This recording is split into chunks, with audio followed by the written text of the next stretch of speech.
ರಾಜ್ಕುಮಾರ್ ಅವರು ನನ್ನನ್ನು ಯಾವಾಗ ಕಂಡ್ರು ಕೂಡ ನಮ್ಮ ಕಾಡ್ನವರು ಅಂತ ಕರೀತಾರೆ ಯಾವಾಗಲೂ ನನಗೆ. ಯಾಕಂತಂದ್ರೆ ನಮ್ಮ ಜಿಲ್ಲೆಯಿಂದ ಬಂದಂತವ್ರು, ನಮ್ಮ ಭಾಗದಿಂದ ಬಂದಂತವ್ರು. ಆದ್ದರಿಂದ ನನ್ನ ಕಂಡ ತಕ್ಷಣ ನನ್ನ ಹೆಸರಿಡ್ದು ಯಾವತ್ತೂ ಕರೆಯಲ್ಲ, ನಮ್ಮ ಕಾಡ್ನವರೇ ಬನ್ನಿ ಅಂತ ಹೇಳ್ತಾ ಇದ್ದಾರೆ, ಕರೀತಾರೆ. ಹಾಗೆ ನನಗೂ ಕೂಡ ಅತ್ಯಂತ ಇವತ್ತು ಹೆಮ್ಮೆಯ ದಿನ. ಡಾಕ್ಟರ್ ರಾಜ್ಕುಮಾರ್ ಅವರನ್ನ ಕರ್ನಾಟಕ ಸರ್ಕಾರ ಅವರ ವೃತ್ತಿ ಜೀವನದ 50 ವರ್ಷಗಳನ್ನ ನೆನಪು ಮಾಡಿಕೊಂಡು ಅಭಿನಂದಿಸ್ತಾ ಇರ್ತಕ್ಕಂಥದ್ದು ನನಗೂ ಕೂಡ ಅತ್ಯಂತ ಹೆಮ್ಮೆ ಅಂತೇಳಿ ಈ ಸಂದರ್ಭದಲ್ಲಿ ಹೇಳಲಿಕ್ಕೆ ಬಯಸ್ತಾ ಇದ್ದೇನೆ.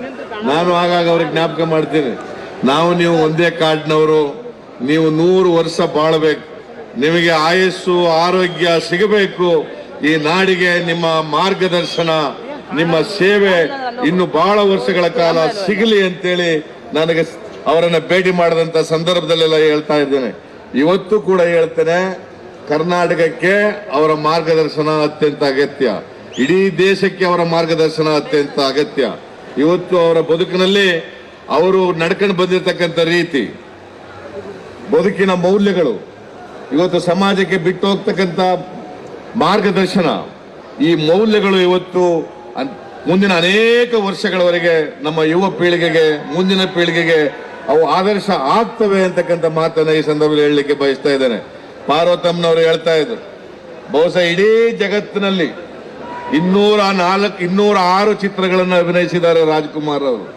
ಬಹುಶಃ ಜಗತ್ತಿನಲ್ಲಿ ಯಾವನೇ ಒಬ್ಬ ನಟ ಅಷ್ಟು ಚಿತ್ರಗಳಲ್ಲಿ ನಾಯಕ ನಟನಾಗಿ ನಟನೆ ಮಾಡತಕ್ಕಂಥ ಚಿತ್ರಗಳು ಎಲ್ಲೂ ಇಲ್ಲ ಅಂತಕ್ಕಂಥ ಮಾತನ್ನ ಹೇಳ್ತಾ ಇದ್ರು. ಬಹುಶಃ ಇದನ್ನ ನಾವು ನೆನಪು ಮಾಡ್ಕೊಂಡ್ರೆ ಇವರು ಎಷ್ಟು ಮೇರು ನಟ ಅಂತಕ್ಕಂಥದನ್ನ, ಇವತ್ತು ಭಾರತ ಕಂಡಂತ, ಕನ್ನಡ ನಾಡು ಕಂಡಂತ ಅತ್ಯಂತ ಅಪರೂಪದ ನಟ ಅಂತಕ್ಕಂಥದನ್ನ ಇವತ್ತು ನಾವೆಲ್ಲರೂ ಕೂಡ ಸ್ಮರಿಸಬೇಕಾಗ್ತದೆ. ಬಹುಶಃ ಕರ್ನಾಟಕದಲ್ಲಿ ಇನ್ನೊಬ್ಬರು ಅವರಿಗೆ ಸರಿಸಾಟಿ ಆಗ್ತಕ್ಕಂಥ ನಟರು ಹುಟ್ಲಿಕ್ಕಿಲ್ಲ ಅಂತಕ್ಕಂಥದ್ದು ನನ್ನ ಅಭಿಪ್ರಾಯ.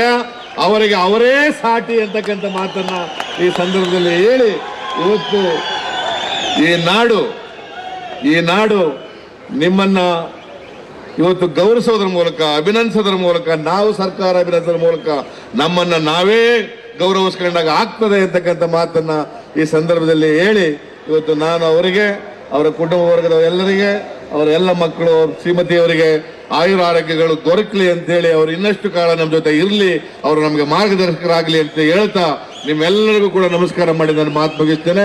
ಜೈ ಹಿಂದ್, ಜೈ ಕರ್ನಾಟಕ. ನಾನು ಓದುವಾಗ, ವಿದ್ಯಾರ್ಥಿಯಾಗಿದ್ದಾಗ ಪ್ರತಿ ದಿನ ಸಿನಿಮಾ ನೋಡ್ತಿದ್ದೆ,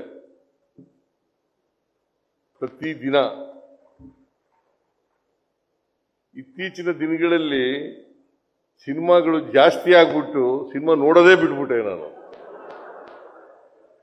ಒಂದು ಕಾಲದಲ್ಲಿ ಆಗ ಒಂದು ವರ್ಷಕ್ಕೆ 2-3 ಸಿನಿಮಾಗಳು, 4-5 ಸಿನಿಮಾಗಳು ತಯಾರಾದರೆ ಹೆಚ್ಚು ಆಯ್ತಾ ಇದ್ದ, ಅವೇ ಹೆಚ್ಚು.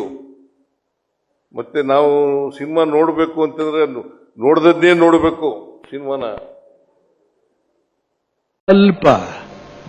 ಬಹಳ ಅಲ್ಪ ಸಾಧನೆ, ಬಹಳ ಅಲ್ಪ ಸಾಧಿಸಬೇಕಾಗಿರೋದು ಸಾಗರದಷ್ಟು ಅಂತ ಹೇಳ್ತಾರೆ ನೋಡಿ. ಹಾಗೆ ಹಣ ಇದನ್ನೆಲ್ಲ ಅವಲೋಕಿಸ್ತಾ ಬಂದಾಗ ಒಂದು ತೃಪ್ತಿ ಅನ್ನುವಂಥದ್ದು ಇವತ್ತವರೆಗೂ ನೀವು ರಾಜ್ಕುಮಾರ್ಗೆ ಸಿಕ್ಕಿಲ್ಲ. ಹಗಲು ರಾತ್ರಿ ಅದನ್ನೇ ಯೋಚನೆ ಮಾಡ್ತಾ ಇದ್ದಾನೆ. ಇನ್ನೂ ಸ್ವಲ್ಪ ಒಳಗಡೆ ನುಗ್ಗಬೇಕಲ್ಲ, ಇನ್ನೂ ಸ್ವಲ್ಪ ಒಳಹೊಕ್ಕು ನೋಡ್ಬೇಕಲ್ಲ, ಪಾತ್ರೆಗಳನ್ನ ಚೆನ್ನಾಗಿ ಮಾಡ್ಬೇಕಲ್ಲ, ಚೆನ್ನಾಗಿ ಪಾಠ ಮಾಡ್ಬೇಕಲ್ಲ, ನಾನು ಚೆನ್ನಾಗಿ ಪಾಠ ಮಾಡ್ಬೇಕಲ್ಲ ಅನ್ನೋ ಒಂದು ಹುಚ್ಚು ಬಿಟ್ರೆ ಬೇರೆ ಇನ್ನೇನು ನನಗಿಲ್ಲ. ಅಷ್ಟರಲ್ಲಿ ಮನುಷ್ಯನಿಗೆ ಬರತಕ್ಕಂತಹ ಕೆಲವಾರ ತಾಪತ್ರಯಗಳು, ದೈಹಿಕವಾಗಿ ಮಾನಸಿಕವಾಗಿ ಇದೆಲ್ಲ ಬಂದು ಈ ಮಂಡಿ ನೋವಂತೆ ಅದಂತೆ ಇದಂತೆ ಇದೆಲ್ಲ ಯಾತ್ರಿಂದ ಬಂತು. ನೀವೆಲ್ಲ ಪಾಪ ಬಹಳ ಕಷ್ಟಪಟ್ಬಿಟ್ಟಿದ್ರಿ, ಬೇಕಾದಷ್ಟು ಫೈಟು ಗೀಟು ಅದು ಇದೆಲ್ಲ ಮಾಡ್ಬಿಟ್ಟು ಇದೆಲ್ಲ ಮಾಡಿದ್ದಾರೆ, ಹಳೆ ನೋವುಗಳಿರಬಹುದು ಅಂತ ಹೇಳಿ ಇದ್ರೂ ಇರಬಹುದೇನೋ, ಅದನ್ನ ನಾನು ಇಲ್ಲ ಅಂತ ಹೇಳಲ್ಲ. ಆದ್ರೆ ನಾನು ಹೇಳ್ಕೊಳ್ಳೋದಿಲ್ಲ ಅದನ್ನ. ಹೌದು, ಇದು ನೋಡಿ ಹೀಗಾಗೋಯ್ತು ಅಂತ. ಹೇಗೆ ಭಗವಂತ ಇಲ್ಲಿವರೆಗೆ ನಮ್ಮನ್ನು ಈ ರೀತಿ ನಡೆಸ್ಕೊಂಡು ಮಾರ್ಗದರ್ಶನ ಮಾಡಿದ್ನು. ಅದೇ ಭಗವಂತ ಇದನ್ನು ಕೊಟ್ಟಿದ್ದಾನೆ, ಯಾಕೆ ತಗೋಬಾರದು? ಇಲ್ಲಿವರೆಗೆ ಎಷ್ಟು ಸುಖಾನ ನಾನು ಅನುಭವಿಸಿದೀನೋ ಹಾಗೆ ಈ ದೈಹಿಕವಾಗಿ ಬರತಕ್ಕಂಥ ಸುಖಾನೂ ಅದನ್ನು ಹಾಗೇನೇ ತಗೋಬೇಕು ಹೊರತು ಅದನ್ನು ಬೇರೆ ರೀತಿ ತಗೊಳಕ್ ಆಗೋದಿಲ್ಲ. ಏನ್ ಕರ್ಮ ಮಾಡಿದ್ದಕ್ಕೆ, ಯಾರಿಗ ಅನ್ಯಾಯ ಮಾಡಿದ್ದಕ್ಕೆ ನನಗೆ ಇದರೆಲ್ಲ ಬರಬೇಕಾಗಿತ್ತು ಅನ್ನೋದು ಏನೋ ಮಾಡಿರ್ಬೋದಪ್ಪ, ಯಾರಿಗ್ ಗೊತ್ತು? ಒಂದ್ ಸ್ವಲ್ಪ ತಿರುಗಿ ನೋಡ್ಕೊಂಡು ನಿನ್ನನ್ನು ನೀನು ನೋಡ್ಕೊಂಡ್ಬಿಟ್ರೆ ಬಹಳ ಒಳ್ಳೇದು. ಅದಕ್ಕೆ ಯಾವಾಗಲೂ ನಮ್ಮಲ್ಲಿ ನಾವು ಆಗಬೇಕು ಅಂತಂತ ಹೇಳ್ತಾರೆ ದೊಡ್ಡವರುಗಳು. ನನ್ನಲ್ಲಿ ನಾನಾದಾಗ ನನ್ನ ತಪ್ಪು ನೆಪ್ಪುಗಳು ಹಾಗೂ ಒಳ್ಳೆತನದ ಗುರುತುಗಳು ನಮಗೆ ಸಿಕ್ಕಿದಾಗ ನಾವು ಯಾವ ರೀತಿ ನಡ್ಕೊಂಡು ಹೋಗಬಹುದು. ಆದ್ರಿಂದ ನನಗಿಷ್ಟು ದೈಹಿಕವಾಗಿ ಇಷ್ಟು ತೊಂದರೆಗಳಿದ್ರು ಕೂಡ ಅದನ್ನು ನಾನು ಮನಸ್ಸಿಗೆ ತಗೋತಾ ಇಲ್ಲ, ಬರ್ತಾ ಇಲ್ಲ. ಇಲ್ಲಿವರೆಗೆ ಹೇಗೆ ಆನಂದವಾಗಿ ಇದನ್ನೆಲ್ಲ ನೀವು ಕೊಟ್ಟಂತಹ ಪ್ರೋತ್ಸಾಹ, ಈ ಕೀರ್ತಿ, ಇವುಗಳನ್ನೆಲ್ಲ ಅನುಭವಿಸ್ತಾ ಬಂದಿದ್ದೇನೆ. ಹಾಗೆ ಇಲ್ಲಿರ್ತಕ್ಕಂತಹ ವ್ಯಾಧಿ, ಆ ನೋವನ್ನು ಕೂಡ ಹಾಗೆ ಅನುಭವಿಸೋದಕ್ಕೆ ನನಗೆ ಬಹಳ ಆನಂದ ಆಗುತ್ತೆ.